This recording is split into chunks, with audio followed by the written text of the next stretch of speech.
Congress party ने छात्रों की समस्याओं और शिक्षा व्यवस्था से जुड़े मुद्दे को राष्ट्रीय स्तर पर उठाने के लिए छात्रों की गूंज अभियान शुरू करने का ऐलान किया है।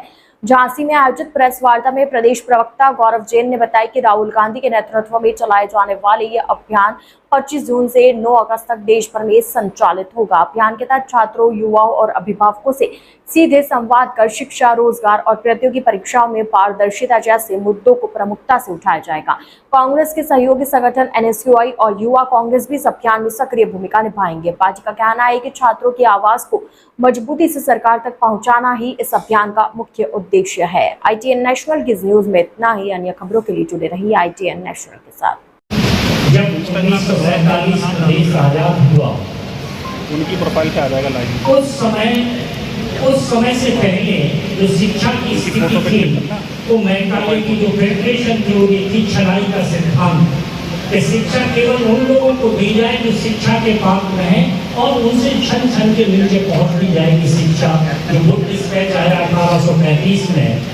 और हंटर कमीशन की बात 1882 में हुई और जब 1947 में देश आजाद हुआ, आजादी के बाद जो भारतीय संघ की कैबिनेट थी उसने डिसीजन लिया और हायर एजुकेशन कमीशन के ऊपर सबसे पहले अगर काम करना स्टार्ट किया तो 1948 में राधा कृष्णन कमीशन इस देश में लाया गया। क्योंकि उस समय हायर एजुकेशन के लिए लोगों को बाहर जाना पड़ता था स्वतंत्रता से पहले, लेकिन स्वतंत्रता के बाद जब राधा कृष्णन कमीशन आया तो वैसी स्थिति में हायर एजुकेशन की सुविधाएं यहीं पे हो गई। उसके बाद माध्यमिक शिक्षा की अगर हम बात करें तो माध्यमिक शिक्षा में कोठारी कमीशन 1964 से 66 तक आया। कोठारी कमीशन ने माध्यमिक शिक्षा की बात की, पूरे देश में एक रूपता की शिक्षा की बात की, इंटीग्रिटी की बात की, समभाव की बात की और जो राष्ट्रीय मूल्य हैं उनसे छात्रों को कैसे जोड़ा जाए इसकी बात की। 1985 में एजुकेशन अकेले एक व्हाइट पेपर आया, शिक्षा एक चुनौती। केसी पंत और PV नरसिम्हा राव उस कमेटी के चेयरमैन थे।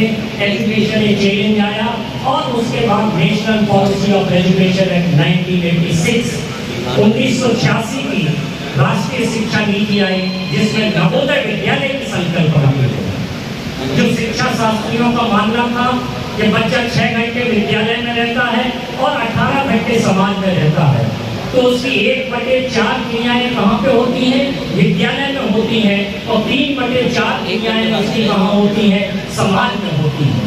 और समाज 3 गुना ज्यादा प्रभावी है किस पर? एजुकेशनल एनवायरनमेंट के ऊपर। तो राजीव गांधी के नेतृत्व में सबसे पहले संकल्पना की गई नवोदय विद्यालय की कि जो बड़े बड़े स्कूल्स में बच्चों को जो मिलता है वो कहीं ना कहीं उन्हें उन विद्यालयों में मिले जहाँ पर उनके रहने की व्यवस्था हो, खान पान की व्यवस्था हो, उनकी शिक्षा की व्यवस्था हो और उन्हें 24 घंटे एजुकेशनली एनवायरनमेंट प्रोवाइड किया जाए। और जो 5 इंडिया के मॉडल नवोदय विद्यालय खुले थे उनमें 88 में बंदुआ साधन खुला। देखिए, देश भर में छात्रों के साथ जो अन्याय हो रहा है जिससे पूरे देश भर के छात्र जो हैं वो पीड़ित हैं। और वो सिर्फ नीट की परीक्षाएं नहीं, तमाम जो परीक्षाएं हैं जो पिछले 12 साल में 27 परीक्षाएं जो कैंसिल हुई हैं, उसके साथ साथ जो पढ़ने की अपॉर्चुनिटी है छात्रों की वो कम हो रही है। लगातार शिक्षा का जो बजट है वो 10 साल में आधा कर दिया। और तमाम जो चीज़ें हैं जो छात्र परेशानी का सामना कर रहे हैं उसको लेकर के राहुल जी ने एक पूरा आंदोलन चालू करा है, जिसकी पहली रैली जो थी वो कोटा में करी थी।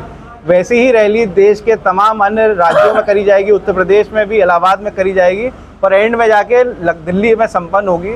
तो उसी को लेकर के लोगों के बीच में इसकी एक भावना जागे और लोगों तक ये संदेश पहुँचे कि हम आपकी लड़ाई लड़ रहे हैं और हम आपके साथ अन्याय नहीं होने देंगे। इसी के लिए यहाँ पर ये जो प्रेस कॉन्फ्रेंस थी उसका आयोजन करा गया था। रैली की शुरुआत अभी पिछले हफ्ते कोटा से हुई थी, इसमें राहुल जी स्वयं गए थे और तमाम छात्रों को उन्होंने संबोधित करा।